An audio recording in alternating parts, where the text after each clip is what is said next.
Parliament ಅಧಿವೇಶನ ಇದ್ದಾಗ ಏನಕ್ಕೆ ಮಂಡ್ಯ ಬಂದಿಲ್ಲ ಅಂತ ಕೇಳ್ತೀರಾ, ಮಂಡ್ಯಕ್ಕೆ ಬಂದ್ರೆ ಏನಕ್ಕೆ ಬರ್ತಾ ಇದ್ದೀರಾ ಅಂತ ಕೇಳ್ತೀರಾ. ಇದಕ್ಕೆ ನಾನು ಏನ್ ಆನ್ಸರ್ ಮಾಡ್ಲಿ ಹೇಳಿ?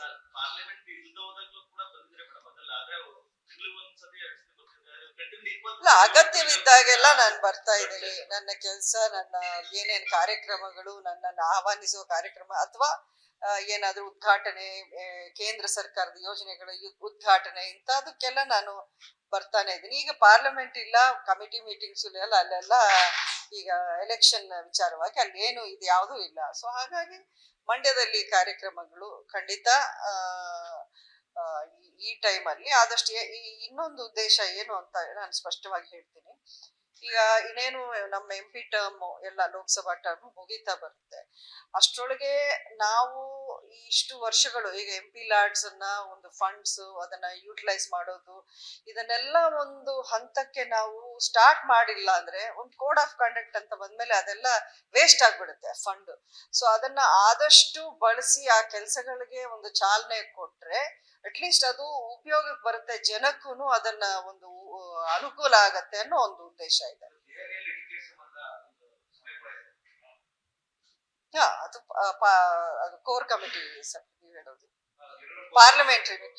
ಹೌದೌದು, ಅದು ನಡೀತಾ ಇದೆ. ಬಟ್ ಅದು ಲೀಡರ್ಸ್ ಅವರು ಕೂತ್ಕೊಂಡು ಏನೇನ್ ಚರ್ಚೆ ಮಾಡ್ತಾರೆ.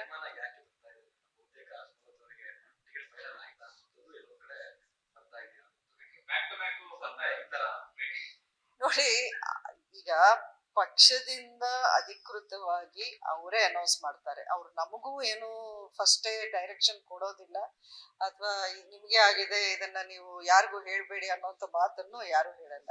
ಬಿಜೆಪಿ ಪಕ್ಷ ಅಂದ್ರೆ ಅದೊಂದು ಶಿಸ್ತಿನ ಪಕ್ಷ, ಒಂದು ನಿಯಮಗಳು ಅದೇನೇನಿರ್ತೋ ಅದನ್ನ ಫಾಲೋ ಮಾಡಿಕೊಂಡೇ ಅವರು ಪ್ರತಿಯೊಂದು ಹೆಜ್ಜೆಯನ್ನ ಹಾಕೋದು. ಸೊ ಟಿಕೆಟ್ ನ ಅವ್ರು ಘೋಷಣೆ ಮಾಡೋವರೆಗೂ ನಾವ್ ಯಾರು ಆ ರೀತಿ ಇದನ್ನ ಮಾಡಿ ಫೈನಲೈಸ್ ಮಾಡ್ಕೊಳ್ಳೋ ಒಂದು ಪ್ರಶ್ನೆನೇ ಇಲ್ಲ.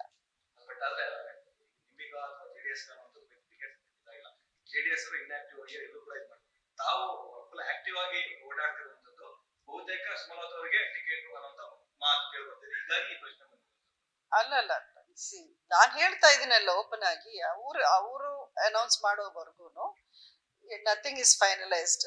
ಅವ್ರು ಫೈನಲಿ ಅವ್ರ ಲಿಸ್ಟ್ ಆದ್ಮೇಲೆ ಅವ್ರು ಅನೌನ್ಸ್ ಮಾಡ್ತಾರೆ. ನನ್ನ ವಿಶ್ವಾಸ ನಂದು, ಅದು ನನಗ್ ಸಂಬಂಧಪಟ್ಟಿದ್ದು.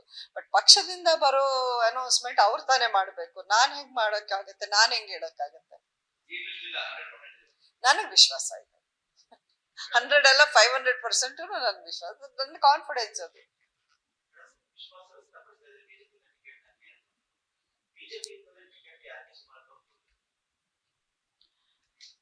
ಬಿಜೆಪಿಯಿಂದ ಯಾಕೆ ಟಿಕೆಟ್ ಸುಮಲತಾಗೆ ಕೊಡಬೇಕು ಅನ್ನೋ ಪ್ರಶ್ನೆನ ನೀವು ಬಿಜೆಪಿ ಲೀಡರ್ಸ್ ನ ಅಥವಾ ಬಿಜೆಪಿ ಪಕ್ಷನ ಕೇಳಿದ್ರೆ ನಿಮ್ಗೆ ಸರಿ ಆಗುತ್ತೆ. ಯಾಕೆಂದ್ರೆ they will have a criteria. ಅನುಕ್ಷಣದ ಸುದ್ದಿಗಳಿಗಾಗಿ ವಿಸ್ತಾರ ನ್ಯೂಸ್ ಯೂಟ್ಯೂಬ್ ಚಾನೆಲ್ ಸಬ್ಸ್ಕ್ರೈಬ್ ಮಾಡಿ. ಹೊಸ ಸುದ್ದಿಗಳ ನೋಟಿಫಿಕೇಶನ್ಗಾಗಿ ಬೆಲ್ ಐಕಾನ್ ಕ್ಲಿಕ್ ಮಾಡಿ. ಲೇಟೆಸ್ಟ್ ಅಪ್ಡೇಟ್ಸ್ಗಾಗಿ www.vistaranews.com ವೆಬ್ಸೈಟ್ಗೆ ವಿಸಿಟ್ ಮಾಡಿ. ಅಂಗೈಯಲ್ಲೇ ಜಗತ್ತಿನ ಸುದ್ದಿ ತಿಳಿಯಲು ವಿಸ್ತಾರ ನ್ಯೂಸ್ ಕನ್ನಡ ಆಪ್ ಡೌನ್ಲೋಡ್ ಮಾಡಿ.